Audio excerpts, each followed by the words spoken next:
राज्यात 30 लाख कोटींच्या गुंतवणुकीचे करार तर 18 देशांमधनं महाराष्ट्रात गुंतवणूक येते। दावोसमधून मुख्यमंत्री फडणवीसांची पत्रकार परिषदेत माहिती।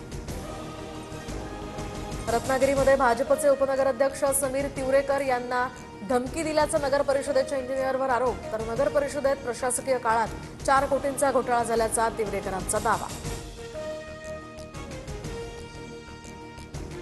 पंढरपुरात वसंत पंचमीनिमित्त श्री विठ्ठल रुक्मिणीचा शाही विवाह सोहळा।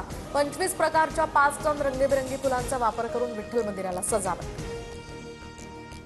मुंबईतील 106 बांधकामं त्वरित थांबवण्याचे आदेश। वायू प्रदूषण नियंत्रणासाठी बीएमसीचा निर्णय, तर हवेची गुणवत्ता मोजणारे सेन्सर्स न बसवल्यानं पालिका प्रशासनाकडून संबंधितांना नोटीस। सोनं 4,300 तर चांदी 22,000 महागली। जीएसटीसह सोनं आता 1,60,474 रुपये, तर चांदी 3,39,900 रुपयांवर। दिल्ली एनसीआर मध्ये पावसाच्या सरी, तर दिल्लीमध्ये हवामान खात्याकडून ऑरेंज अलर्ट जारी। पावसामुळे प्रदूषणापासून काही प्रमाणात दिल्लीकरांना दिलासा मिळण्याची शक्यता।